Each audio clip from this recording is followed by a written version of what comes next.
عباره جمله هست که سیاست های اسلامی یا که اسلام سیاسی کدومش همه درست تر است؟ سیاست اسلامی درست است. اسلام سیاسی ببینید. سیاست های اسلامی ها؟ بله سیاست برای سیاسی. که بله. برای که اسلام ایقا خورد ضعیف نشان دادن، مثال اسلام سیاسی میبرند از زیر یک چی میدرون یا حزبش میکنن کمتر باید یک درست. بعضی حکومت ها، بعضی شخصیت ها، بعضی از علما، بعضی از سران کشورها از اسلام برای سیاست های خبیث خودشون استفاده ابزاری میکنن. مانند حکومت ایران مثلا. شما مثلا الان شاید شنیده باشید همیشه داد میزنن از بیت المقدس، از فلسطین، در حالی که هیچ کدام اینها نه به بیت المقدس اعتقاد دارن، نه به قدسیت فلسطین و مسجد الاقصی اعتقاد دارن و این دینشان است. یعنی در دینشان میگه که اصلا این مسجد الاقصی و بیت المقدس در فلسطین نیست. اما امروز به خاطر فریب مسلمان ها از این مسئله استفاده میکنن. تشکر از شما برادر عزیز. بله استاد، باید سوالات که داشتم، همین سبب چیست که تمام دولت های تقریبا تمام دولت های مسلمان نشین عموما در عموم مسلمان ها از امام خطیب سر کرده، مولای مثال عامی و از دیگر هاش از اینها دیده یک دختری مثال خریستیانی، یک دختری نصرانی شجاعت زیاد هست. مثال همین مردمی که نصرانی هستن از ملت فلسطین دفاع میکنن، نه که مردم مسلمان ما چی درد شده که اویا عموما تعلق ندارد، این درد بابایا وابستگی ندارد. همین سبب چی است؟ ببینید برادر عزیز، اصلا این فکر غلط هست که ما بگیم که یک دختر مسیحی در غرب مثلا شجاعتش از مسلمان ها بیشتر است. امروز زنان و دختران فلسطین، کودکان فلسطین در بین این بمباردمان و این جنایت و این وحشت و این بربریت در اونجا از بین آوارها بلند میشن، فریاد الله اکبر سر میدن و حاضر نیستن که در مقابل دشمن سر خم بکنن و تسلیم بشن. شجاعتی بالاتر از این شجاعت وجود دارد؟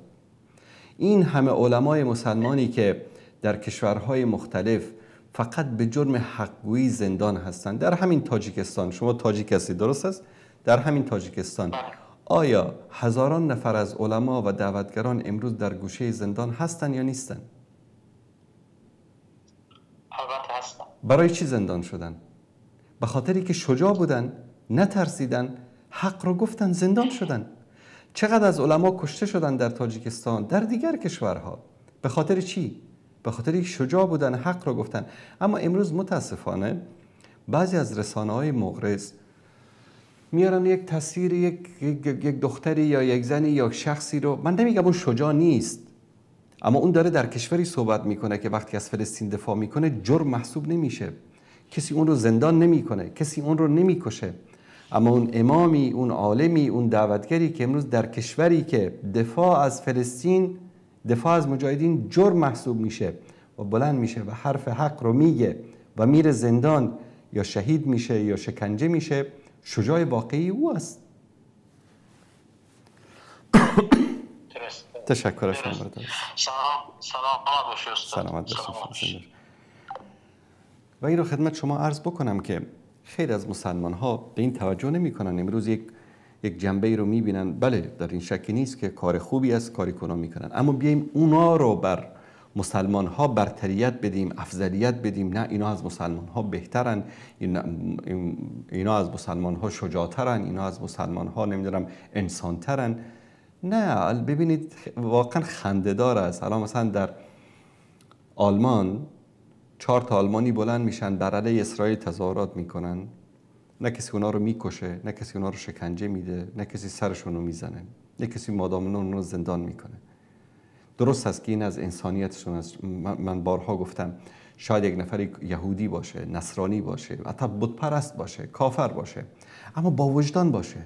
امروز از آنچه که در فلسطین اتفاق میفته، وجدانش، اون فطرت سالمی که در وجودش هست، اون عکس العمل نشون بده. این واقعیت هست. اما این فرق میکنه با این که در زیر بمباردمان و شکنجه و محاصره دشمن باشی و حرف حق رو بزنی و مردانه جانت رو از دست بدی و از دشمن نترسی. شجاعت واقعی این است. امروز تعدادی از مسلمانان، خاصا بعضی از نسل جدید جوانان مسلمان، و این مسائل رو که میبینن چنان دلباخته اونها میشن که انگار اینها نمونه انسانیت و شرف و عزت و سربلندی هستن. بابا همین آلمانی که داره اونجا تظاهرات میکنه به طرفداری از فلسطین بر علیه اسرائیل، همین آلمانی میره رأی میده به همین حکومتی که تویی که امروز میری اونجا میخوای پاسپورت آلمانی بگیری تا امضا نکنی که من کشور اسرائیل رو به عنوان یک کشور آزاد و مستقل و حاکم بر سرزمین هایی که زیر کنترلش داره به رسمیت میشناسم، تا اینو امضا نکنی بهت پاسپورت نمیده. همین آلمانی که سلاح‌های مختلفی رو در اختیار اسرائیل قرار میده تا مردم فلسطین رو در اونجا قتل عام بکنه. همین آمریکایی که همه سلاح، تجهیزات، پول، کمک سیاسی، اقتصادی، نظامی برای اسرائیل رو آمریکا مهیا میکنه. در اونجا 4 نفر بلند میشن، تظاهرات میکنن برای اسرائیل. بعضی از مسلمانان ساده‌لوح ما فکر میکنن بله اینا انسانن، ببین تظاهرات کردن. اینو فکر نمیکنن که همین آمریکایی که تظاهرات میکنه 30-35% تکس میده به حکومتی که از پول تکس همینها سلاح درست میشه و فرستاده میشه، کمک میشه به اسرائیل. خیلی باید در این مسائل دقت، یعنی گاهی اوقات به اندازه این برداشت ها و این برخورد ها خطرناک میشه که حتی مسئله ولا در خطر قرار میگیره. طرف اصلا داره تبلیغ میکنه برای کفار و داره بد میگه مسلمان ها رو.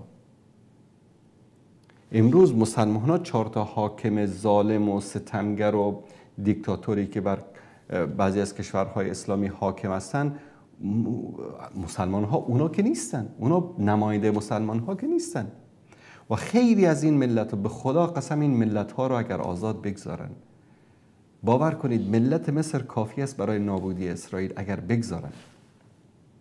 و من بارها گفتم خیلی از این کشورها این ارتش ها، سلاح ها، بمب ها، اینا به خاطر این نیست که در مقابل دشمن استفاده بشه، اینا به خاطر سرکوب کردن خود ملت هاست.